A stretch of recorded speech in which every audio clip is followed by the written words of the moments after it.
నమస్తే welcome to A9 TV news. ముందుగా బులెటిన్లోని headlines చూద్దాం. జగన్ నేతృత్వంలో వైఎస్ఆర్సీపీ పీఏసీ భేటీ, పెద్దిరెడ్డి, బొత్స తదితర నేతల హాజరు. తాజా రాజకీయ పరిణామాలపై కీలక చర్చలు. శాసనసభ ప్రణాళికపై దృష్టి పెట్టిన నేతలు.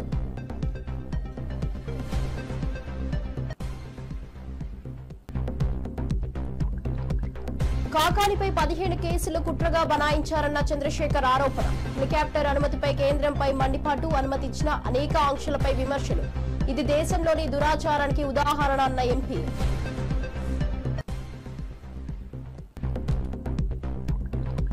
తిరుమల శ్రీవారి దర్శించుకున్న ఇస్రో చైర్మన్. నిసార్ శాటిలైట్ ప్రయోగానికి ముందు భక్తి సందర్శన. జిఎస్ఎల్వి ద్వారా ప్రయోగించనున్న శాటిలైట్ భూ పరిశీలనకు ఉపయోగపడనున్న శాస్త్రీయ ఉపగ్రహం.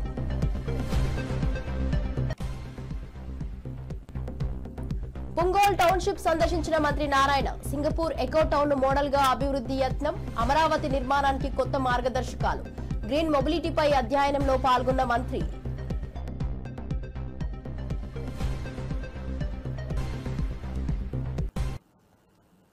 డీటెయిల్ చూస్తే బీసీల రిజర్వేషన్ కోసం దీక్షకు కవిత సిద్ధం. బీసీ రిజర్వేషన్ల సాధన కోసం ఎమ్మెల్సీ కవిత 72 గంటల నిరాహార దీక్ష చేపట్టనున్నట్లు ప్రకటించారు. కేంద్ర రాష్ట్ర ప్రభుత్వాలపై ఒత్తిడి తేవాలన్నదే దీక్ష వెనుక ఉద్దేశమని తెలిపారు. ఆగస్టు 4, 5, 6 తేదీల్లో తెలంగాణ జాగృతి దీక్ష జరగనుంది. బీసీల హక్కుల సాధనకు ప్రతి ఒక్కరూ కలిసి రావాలని ఆమె పిలుపునిచ్చారు. ఇది సమానత కోసం సాగే పోరాటమన్నారు. ఆగస్టు 4, 5, 6 తారీఖున నేను ఇదివరకు ఎట్లా అయితే అంబేద్కర్ విగ్రహ సాధన కోసం 72 గంటల నిరాహార దీక్ష చేశానో, బీసీ బిల్లు సాధన కోసం కూడా రాష్ట్ర కేంద్ర ప్రభుత్వాలపై ఒత్తిడి పెంచడానికి, మన తెలంగాణ రాష్ట్రంలో బీసీ బిడ్డలకు ఎంత అవసరం ఉంది బీసీ బిల్లు అనేటటువంటి అంశాలని ప్రపంచానికి తెలియజెప్పడానికి తెలంగాణ జాగృతి అధ్యక్షురాలుగా, తెలంగాణ బిడ్డగా, ఒక సోదరిగా నేను నిరాహార దీక్ష 72 గంటలది 4, 5, 6 ఆగస్టు నాడు చేయబోతా ఉన్నాను. దీనికి సంబంధించి మేము ప్రభుత్వానికి కూడా ఇమీడియట్గా పర్మిషన్ కోసం పెట్టుకుంటాం. వాళ్ళు పర్మిషన్ ఇస్తే మంచిది, ఇవ్వకపోతే ఎక్కడ వీలైతే అక్కడ కూర్చొని 72 గంటలు మాత్రం ఖచ్చితంగా దీక్ష చేస్తాం. నాకున్న కాన్ఫిడెన్స్, నాకున్న విశ్వాసం ఏంటంటే అంబేద్కర్ విగ్రహం సాధించడానికి ఉమ్మడి ఆంధ్రప్రదేశ్లో 72 గంటలు నేను నిరాహార దీక్ష చేసిన. ఆ తర్వాత అనౌన్స్మెంట్ వచ్చింది. కిరణ్ కుమార్ రెడ్డి గారు ఆనాడు ఒత్తిడికి తలొగ్గి అంబేద్కర్ విగ్రహాన్ని అసెంబ్లీలో పెట్టడం జరిగింది. అదే పంతాను, అదే గాంధేయవాదాన్ని, అదే ప్రజాస్వామిక పరిధిలో మేము నిరసన తెలియజేస్తాం, అవసరాన్ని తెలియజేస్తాం. బీసీ బిల్లు ఎందుకు రావాలన్న అవసరాన్ని, మా నిబద్ధతను ప్రపంచానికి చాటుతామని ఈ సందర్భంగా మీ అందరికీ కూడా నేను తెలియజేస్తూ, నాగార్జున సాగర్ డ్యాం గేట్లు ఎత్తి నీటిని విడుదల చేయడంపై మంత్రి ఉత్తమ్ హర్షం వ్యక్తం చేశారు. ఇది ఆధునిక దేవాలయమని పేర్కొన్నారు. ఈ ప్రాజెక్టు ద్వారా 2 తెలుగు రాష్ట్రాల్లో కలిపి 22 లక్షల ఎకరాలకు నీరు అందుతుందని చెప్పారు. సాగర్ నీటిని రైతులు ఆశతో ఎదురు చూస్తున్నారని, సాగునీటి క్షామం తీరుతుందని తెలిపారు. సాగర్ నీటి వినియోగంపై సమర్థిత చర్యలు తీసుకుంటున్నామని చెప్పారు. నేను ఉమ్మడి నల్గొండ జిల్లా ఇన్ఛార్జ్ మంత్రివర్యులు అడ్లూరి లక్ష్మణ్ గారు, స్థానిక శాసనసభ్యులు జేవీ రెడ్డి గారు, మిర్యాలగూడ ఎమ్మెల్యే బిఎల్ఆర్ గారు, శాసన మండలి సభ్యులు శంకర్ నాయక్ గారు, మాజీ జిల్లా పరిషత్ వైస్ చైర్మన్ ప్రియమిత్రుడు లింగారెడ్డి గారు, స్థానిక పెద్దలందరం కలిసి కూడా ఈ నాగార్జున సాగర్ గేట్లు మరియు ఎత్తడం, కృష్ణానదిలోకి నీళ్లు వదలడం, ఇది ఎంతో సంతోషం, సంతృప్తి, ఆనందదాయకమైన విషయం అని చెప్పి నేను మనవి చేస్తున్నాను. ఇది ఒక ఆధునిక దేవాలయం. జవహర్ లాల్ నెహ్రూ గారు ఈ నాగార్జున సాగర్ డ్యాంకి పునాది వేయడం జరిగింది. దేశం కోసం ప్రాణాలు అర్పించిన వీర వనిత మాజీ ప్రధాని ఇందిరాగాంధీ గారు ఈ యొక్క ప్రాజెక్టు ప్రారంభం చేయడం జరిగింది. నాగార్జున సాగర్ డ్యామ్ ద్వారా 2 రాష్ట్రాలకు కలిపి 22 లక్షల ఎకరాలకి ఆయకట్టుకి నీళ్ళు అందించే ఒక మహత్తర గొప్ప ఈరోజు నేను ఉమ్మడి నల్గొండ జిల్లా రేవంత్ రెడ్డి ముఖ్యమంత్రి అయిన తర్వాత ఇచ్చినవి కేవలం 5,089 ఉద్యోగాలేనని విమర్శలు వెల్లువెత్తుతున్నాయి. గత ప్రభుత్వ నియామకాలకు పత్రాల ఇచ్చినట్టు మోసం చేశారన్న ఆరోపణలు వచ్చాయి. గురుకుల ఉద్యోగాలకు పత్రాలు ఇచ్చినా వాస్తవిక నియామకం జరగలేదని పేర్కొన్నారు. ఎన్నోసార్లు ఇల్లు ముట్టడించినా స్పందన లేదని, వేల కుటుంబాలు నష్టపోయాయని ఆగ్రహం వ్యక్తమవుతోంది. నోటిఫికేషన్ మీరు ఇవ్వలేదు, ఎగ్జామ్ మీరు పెట్టలేదు, గ్రౌండ్ మీరు పెట్టలేదు, ఏది పెట్టకుండా ఉద్యోగాలు మీ ఎట్టయితాయి? నియామక పత్రాలు మాత్రమే చేస్తే ఉద్యోగాలు మీ అకౌంట్లో పడతాయా?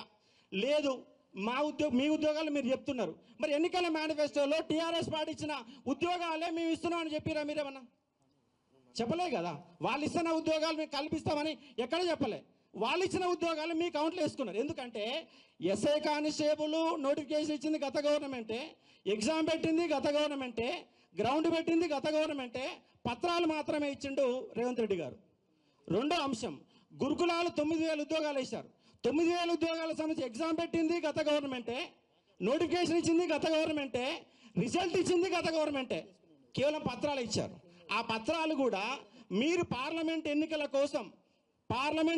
కోసం డిఎల్ ఇచ్చిన తర్వాత జేఎల్ తర్వాత పీజీటీ, పీజీ టీజీటీ ఇట్లా పైకెళ్ళి ఇవ్వాలా. కానీ మధ్యలో పీజీటీ ఇచ్చారు. ఎందుకు ఇచ్చారంటే డిఎల్కి డెమో పెట్టాలి, దానికి ఇంటర్వ్యూ ఉంటుంది. జేఎల్కు డెమో ఉంటే ఇంటర్వ్యూ ఉంటుంది. అవి పెడతానికి కొన్ని నెల రోజులు పడుతుంది. నెల రోజుల్లోగా మీ ఉద్యోగ పత్రాలు ఇవ్వాలి కదా. అంటే రేవంత్ రెడ్డి ఎన్నికల ముందు కోసమే, మేము ఉద్యోగాలు చెప్పుకోవడం కోసమే మీరు ఇవాళ గురుకులాలలో 2,500 ఉద్యోగాలు మిగిల్చుకున్నారు. ఇవాళ 2,500 ఉద్యోగాలు మిగిలిపోయినాయి. 2,500 కుటుంబాలు వాళ్ళని మీరు సర్వనాశనం చేసి పడేశారు. ఎందుకంటే ఉద్యోగాలు వస్తాయని చెప్పేసి రాసిరు, 1:2 లిస్టులో ఉన్నారు, పత్రాలు ఇచ్చారు, సర్టిఫికేట్ వెరిఫికేషన్ అయిపోయింది, అన్నీ అయిపోయినాయి. కానీ ఉద్యోగాలు మాత్రం రోడ్డు మీద ఇందిరా పార్క్ కాడ 5 సార్లు ధర్నా పెట్టిరు. రేవంత్ రెడ్డి గారి ఇంటికి ముట్టడి కూడా 10 సార్లు ముట్టడి చేశారు. అయినా కూడా వాళ్ళ గోస ఇంతవరకు పట్టించుకున్నోడే లేడు. ఎస్ఐ కానిస్టేబుల్ 3,500 ఉద్యోగాలు మిగిలిపోయినాయి. గ్రూప్ 4లో 3,500 ఉద్యోగాలు మిగిలిపోయినాయి. మీరు ఇచ్చిన 60,000 ఉద్యోగాలు అని చెప్తారు కదా, మీరు 60,000 ఉద్యోగాలు ఇవ్వలే, 10,000 ఉద్యోగాలు మిగిల్చుకున్నారు. మీరు వాస్తవంగా చెప్పండి, 10,000 ఉద్యోగాలు మిగిల్చుకున్నారు, కొత్త ఇవ్వాల. సర్టిఫికెట్లు ఇచ్చేసి పత్రాల సీఎం అంటే ఎట్లా చెప్పండి మీరు? రేవంత్ రెడ్డి గారిని మేము ప్రెస్ క్లబ్లలో మాట్లాడి, ఆడ మాట్లాడి, ఈడ మాట్లాడి కాంగ్రెస్ పార్టీని గెలిపిస్తే ఇవాళ పత్రాల సీఎం అయిపోయింది రేవంత్ రెడ్డి గారు. మీ గౌరవ భావంతో మేము కాంగ్రెస్ పార్టీని గెలిపిస్తే ఇవాళ మీరు ఇప్పటి వరకు ఇచ్చిన ఉద్యోగాలు కేవలం 5,000 ఉద్యోగాలు మాత్రమే. ఓన్లీ 5,000 ఇచ్చారండి. 5,089 ఉద్యోగాలు. ఆగస్టు 5, 6, 7 తేదీల్లో బీసీలకు 42% రిజర్వేషన్ కోసం ఢిల్లీకి వెళ్లనున్నట్టు మంత్రి పొన్నం ప్రభాకర్ తెలిపారు.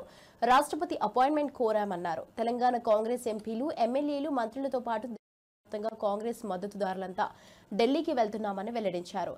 రిజర్వేషన్ల కోసం సమైక్యంగా పోరాడాల్సిన అవసరం ఉందని పిలుపునిచ్చారు.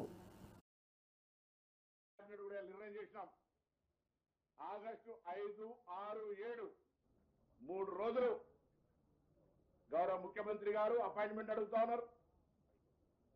గౌరవ పార్లమెంటు ప్రతిపక్ష నాయకులు అపాయింట్మెంట్ అడుగుతారు.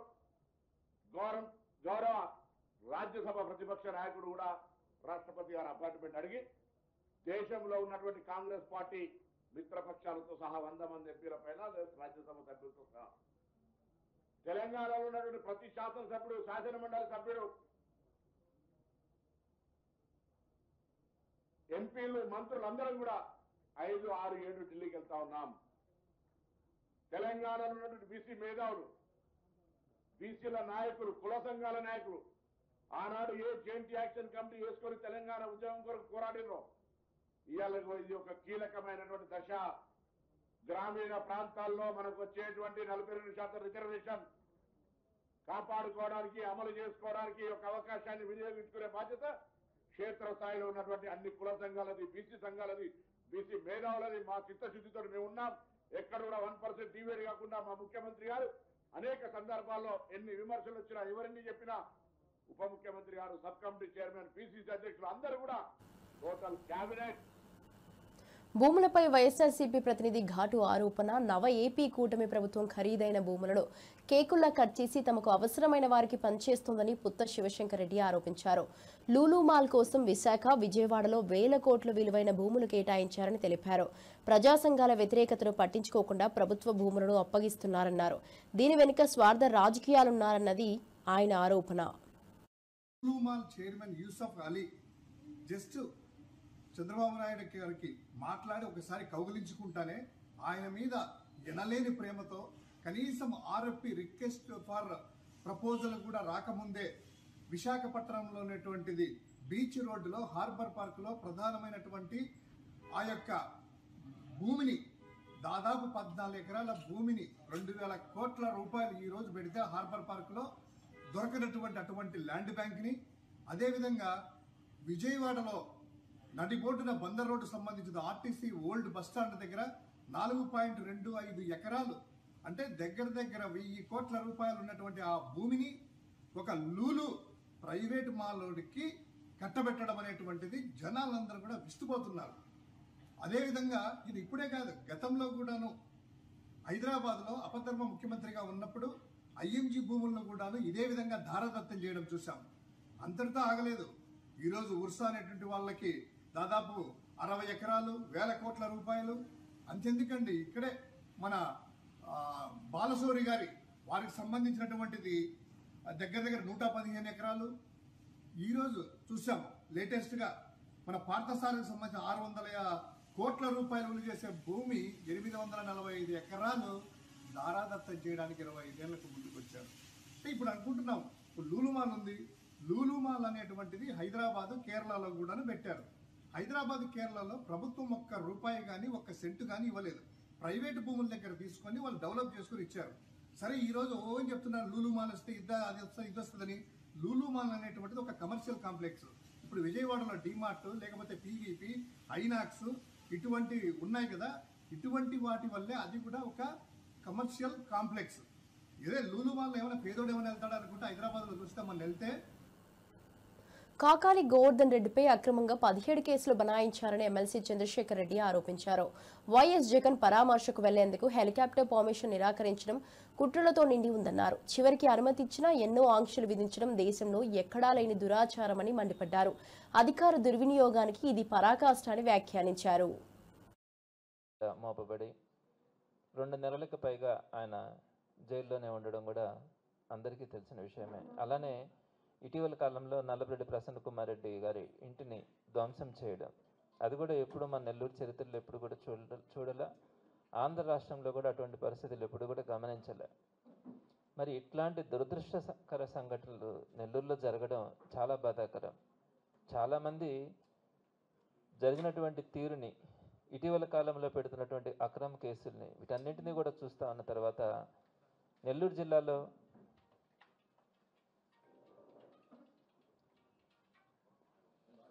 ఇచ్చినటువంటి నిర్లక్ష్యం కానీ, హెలిప్యాడ్ ఇవ్వకుండా చేసినటువంటి తీరు అందరికీ కూడా తెలిసిందే. లాస్ట్ మినిట్లో 1 డే బిఫోర్గా జైలుకు పక్కన ఉన్నటువంటి ఒక అడవిలో హెలిప్యాడ్ని చూపించి, ఇక్కడ మీరు ల్యాండ్ కావాలా, పక్కనే ఉన్నటువంటి జైల్లో గోవర్ధన్ రెడ్డి గారిని పరామర్శించి మళ్ళీ వెంటనే మీరు హెలికాప్టర్ ద్వారా తిరిగి వెళ్ళాలా అని చెప్పి ఆ రోజు చెప్పడం కూడా జరిగింది. అయితే అది ఎట్లాంటి పరిస్థితుల్లో సాధ్యం కాదు. సో పబ్లిక్ని జగన్మోహన్ రెడ్డి గారిని చూడడానికి రావడం కానీ ఇవన్నీ కూడా జరుగుతాయి. సో ఆ ప్లేస్ను కూడా 1 డే లోపల హెలిప్యాడ్ని తయారు చేయడం కూడా సాధ్యం కాదని చెప్పి ఆ రోజు నిరాకరించడం కూడా జరిగింది. అయితే ఎటకేళ్ళకి ఈరోజు మరి 2 దురదృష్టకర సంఘటనలు జరగడం కానీ, అలానే నెల్లూరులో జరుగుతున్నటువంటి పరిణామాలు కూడా విపరీతమైనటువంటి స్థాయిలో ఉండడం, వీటన్నిటిని చూసిన తర్వాత జగన్మోహన్ రెడ్డి గారు రేపు 31వ తారీఖున అంటే గురువారం రోజు నెల్లూరుకి రావాలని గోవర్ధన్ రెడ్డి గారిని ములాఖతు ద్వారా పరామర్శించి, అక్కడి నుంచి ప్రసన్న కుమార్ రెడ్డి గారి ఇంటికి వచ్చి అక్కడ జరిగినటువంటి తీరుని దాన్నంతా కూడా తెలుసుకోవడం కానీ, ఆ కుటుంబ సభ్యులను పరామర్శించడం కానీ చేయాలన్న ఆలోచనతో రేపు 31వ తారీఖున అంటే గురువారం రోజున ఉదయం 10 గంటలకి హెలికాప్టర్ ద్వారా రావడం కూడా జరుగుతూ ఉంది. అయితే ఈ సందర్భంగా చాలా దురదృష్టం అనే చెప్పాలా. విపరీతమైనటువంటి ఆంక్షలు నిన్నటి నుంచి అధికారులు, పాపం వాళ్ళని కూడా మనం ఏం మాట్లాడడానికి లేదు, వాళ్ళకే అర్థమవుతా ఉంది. నెల్లూరుకు జగన్ పర్యటనపై ఉత్కంఠ. జూలై 31న వైఎస్ జగన్ నెల్లూరులో పర్యటించనున్నారు. జైలులో ఉన్న ఖాకాని ములాఖాత్ చేసి అనంతరం ప్రసన్న కుమార్ రెడ్డి ఇంటికి వెళ్లి కుటుంబాన్ని పరామర్శించనున్నారు. ఈ పర్యటనలో ఆయన పలు కీలక స్థానాల్లో ఆత్మీయ సమావేశాలు నిర్వహించనున్నారని సమాచారం. నాయకులపై జరుగుతున్న అక్రమ చర్యలను ప్రజల ముందు ఉంచే కార్యక్రమంగా ఇది మారనుంది. ములాఖాత్ కార్యక్రమం ఉంటుంది ఆ రోజు 10:30-11 గంటల మధ్యలో. మరి అక్కడి నుంచి ఆ ములాఖాత్ అయిన తర్వాత ఈవెన్ రాయలసీమలో కూడా ఎప్పుడూ జరగని విధంగా ఈ నెల్లూరు జిల్లాలో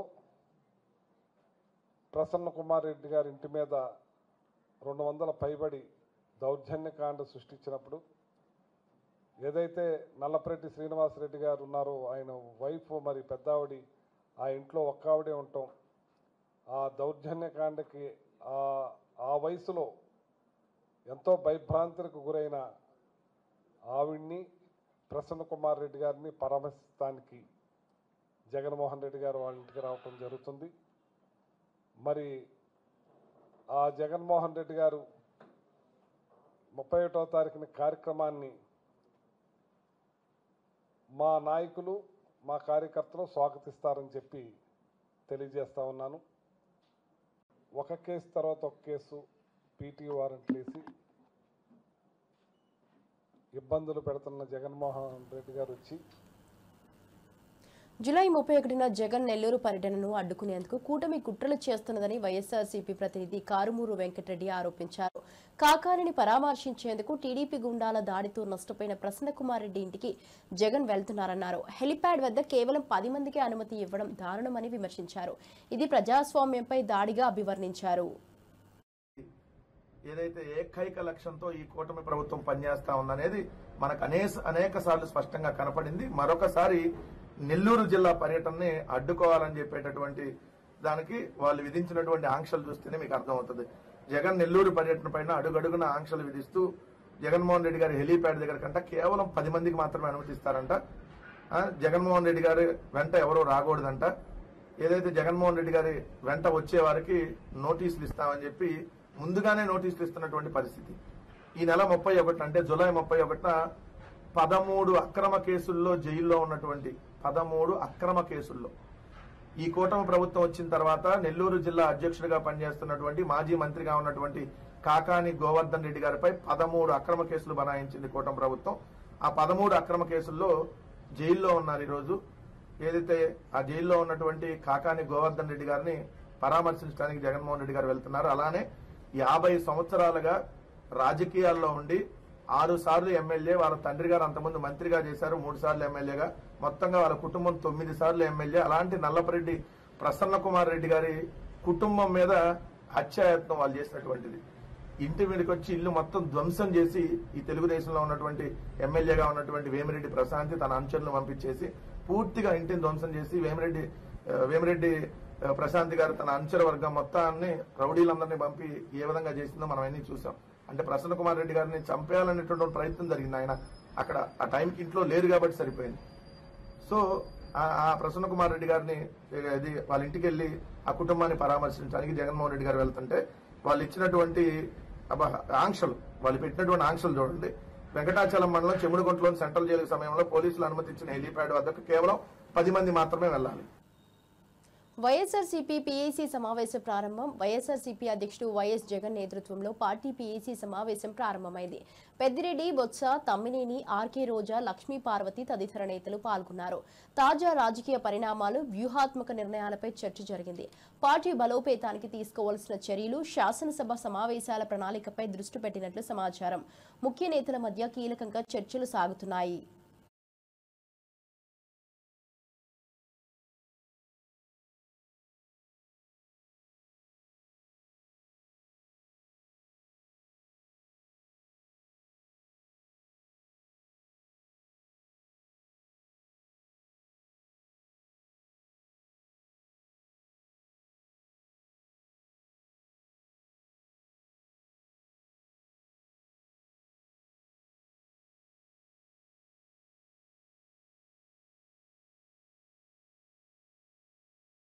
ఒక యాప్ రిలీజ్ చేయబోతున్నాం.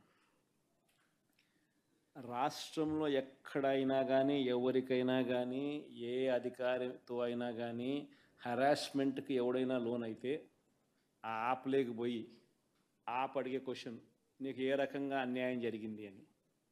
ఫలాని అధికారి నన్ను ఫలాని రకంగా ఫలాని వాడి ఇన్ఫ్లుయెన్స్లో నన్ను అన్యాయంగా నా మీద కేసు పెట్టి నన్ను చిత్రహింస పెట్టినాడు అని చెప్పి ఎవడైనా కూడా యాప్ ద్వారా ఆ అధికారి పేరు దగ్గర నుంచి ఆయనకు జరిగిన ఏ పరిస్థితుల్లో ఆయన ఏ రకంగా ఇబ్బంది పడ్డాడు అనేది ఆయన చెప్పచ్చు. ఆయన దగ్గర ఏదైనా ఆధారాలు ఉంటే ఆ ఆధారాలు కూడా ఆయన అప్లోడ్ చేసే ఫెసిలిటీ కూడా కల్పిస్తూ ఉన్నాం. సో ఇంకో బటన్ నొక్కితే ఆయన కావాల్సిన ఆయన దగ్గర ఉన్న ఆధారాలు ఏదైనా ఉంటే ఆధారాలు కూడా ఆయన అప్లోడ్ చేయొచ్చు. ఆటోమేటిక్లీ ఆ కంప్లైంట్ మన డిజిటల్ లైబ్రరీలోకి వచ్చేస్తుంది. ఆ యాప్ ద్వారా మన డిజిటల్ లైబ్రరీ మన దగ్గర ఉన్న మన సర్వర్లలోకి మన డిజిటల్ లైబ్రరీలోకి వచ్చేస్తుంది. రేపొద్దున మనం ముఖ్యమంత్రి అయిన తర్వాత ఆ డిజిటల్ లైబ్రరీ మనం ఓపెన్ చేస్తాం. రేపొద్దున ఎవరికి రాష్ట్రంలో ఏ కార్యకర్తకైనా ఎవరికైనా కూడా ఎటువంటి అన్యాయం జరిగినా, ఏ అధికారి వల్ల అన్యాయం జరిగినా వాళ్ళ పేరు, ఏ రకంగా అన్యాయం చేసినాడు, ఎవరి ప్రోద్బలంతో అన్యాయం చేసినాడు, ప్లస్ నెక్స్ట్ బటన్, నీ దగ్గర ఏమైనా సాక్ష్యాలు ఏమైనా ఉంటే ఏమైనా అప్లోడ్ చేయాలనుకుంటే చేయండి. వీడియోలు కానీ నీకు ఇంకా వేరే సాక్ష్యాలు కానీ ఏమైనా ఉంటే మీ దగ్గర ఉంటే మీరు చేయండి. సో అవి కూడా ఒక అవకాశం. అవన్నీ ఆటోమేటిక్లీ మన సర్వర్లలో మన డిజిటల్ లైబ్రరీలోకి వెళ్ళిపోతుంది.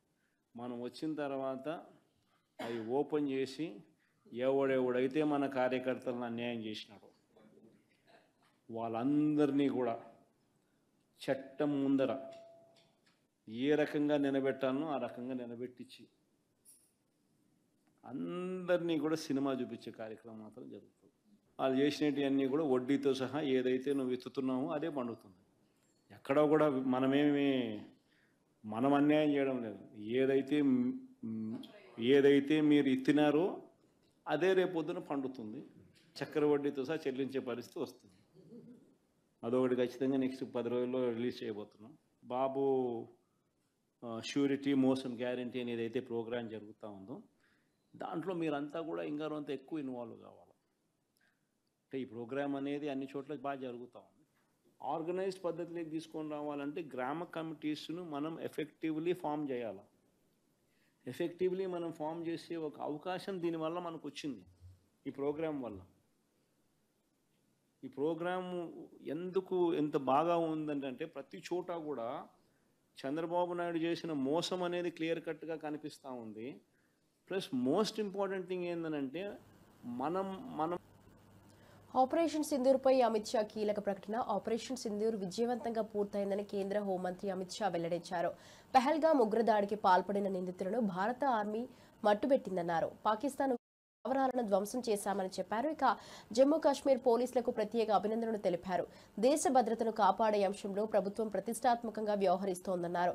దేశ ప్రజలు భద్రంగా ఉన్నారని తెలిపారు. कुछ नहीं कर पाए। नूर खान चकलाला एयरबेस तोड़ दिया गया, मुरीद तोड़ दिया गया, सुगुर्दा तोड़ दिया गया, रफीकी तोड़ दिया गया, रहीम यार खान तोड़ दिया गया, जकोबाबाद तोड़ दिया गया, सुक्कुर और भोलारी भी तोड़ दिए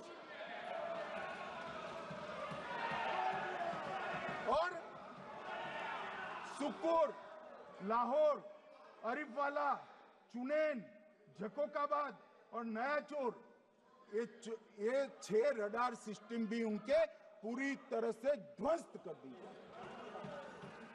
2 surface to air guided weapon Lahore और ओकारा में इनका जखीरा भी समाप्त कर दिया गया। और मान्यवर ये हर चीज में पॉलिटिक्स करते, हर चीज में। जब उन्होंने हमारे रिहायशी इलाकों पर हमला किया, फिर भी हमने इनके रिहायशी इलाकों पर हमला नहीं किया, सिर्फ इनके एयरबेस और एयर डिफेंस सिस्टम को निशाना बनाया और उनकी आक्रमण करने की क्षमता को पंगु कर रख दिया। हमारी पूरी सेना, पूरी वायुसेना, पूरी नौसेना अक्षुण्ण थी और उनकी हमला करने की क्षमता को हमने छिन्न विछिन्न कर दिया। पाकिस्तान के पास शरण में आने के अलावा और कोई चारा ही नहीं था। इसलिए मान्यवर, इसलिए 10 मई को डीजीएमओ ने, पाकिस्तान के डीजीएमओ ने भारत के डीजीएमओ को फोन किया और 5 बजे हमने इस संघर्ष को विराम दिया। 8 एयरबेस इतने सटीक तरीके से तो మంత్రి నారాయణ సింగపూర్లో పుంగోల్ పాయింట్ కేవ్ టౌన్షిప్ ను సందర్శించారు. ఇది సింగపూర్లో మొట్టమొదటి ఎకో టౌన్ గా గుర్తింపు పొందింది. సముద్ర తీరం, గ్రీన్ మొబిలిటీ, స్మార్ట్ ఇన్ఫ్రా వంటి అంశాలపై అధ్యయనం చేశారు. అమరావతి నిర్మాణానికి మద్దతుగా సుస్థిర పట్టణ అభివృద్ధి కోసం ఇదే నమూనాగా తీసుకోవాలని నిర్ణయించారు. స్థానిక అధికారులతో కలిసి పలు అంశాలను పరిశీలించారు.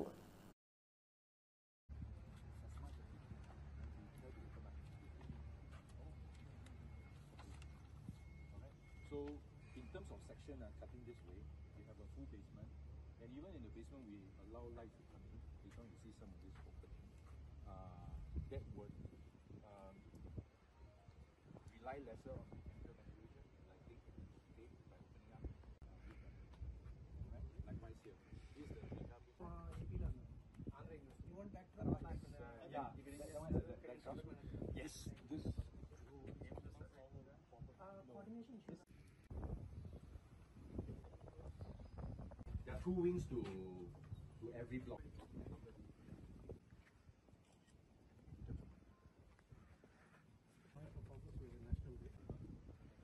This comes from 7 to 7, 7 a.m. to 7 p.m.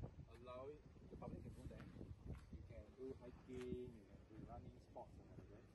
Sometimes even camping. So that is reserved. That one is the Pulau Rubi, another island of also a very nice resort.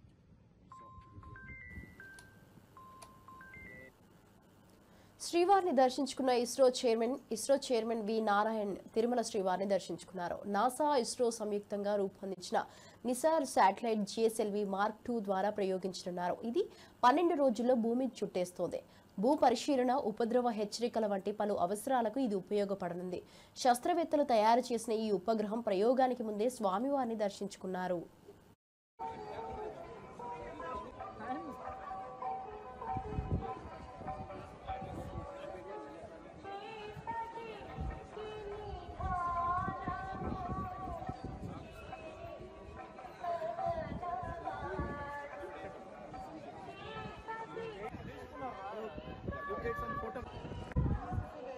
To have an important launch. We are going to have a satellite called NISR, NASA ISRO Synthetic Aperture Radar Satellite. This satellite, there are 2 important payloads. There is a S-band synthetic aperture radar payload and a L-band synthetic aperture radar payload. S-band SAR is realized by ISRO, L-band SAR is realized by JPL USA, and there is a 12-meter unfurlable antenna, and the satellite is totally built by ISRO. Satellite is built by ISRO, and the rocket is the GSLV Mark 2 rocket, GSLV F-16 rocket. So this launch is targeted tomorrow evening 5:40, and this satellite is going to be useful for Earth observation, disaster warning and mitigation. So multiple applications this satellite is going to be useful, and this satellite will cover the entire globe once in 12 days. It will continuously cover the entire globe, and the data will be utilized by the global community for the welfare of the global community. Gaganyaan is our program to take Indians in our Indian rocket with Indian technology from Indian soil, take it to space, stay there for a few days, come back safely, bring them back to Indian shore, and that is the first primary objective of Gaganyaan. That is the stepping stone for our future manned space program, so that Indians will populate the solar system. They go to moon or even beyond. This is the beginning. So we are developing, the technologies are all developed. We are now qualifying the technology. We will have 3 unmanned flights prior to having the crewed flight. And the 4 astronauts have been selected. They are also getting ready for the mission.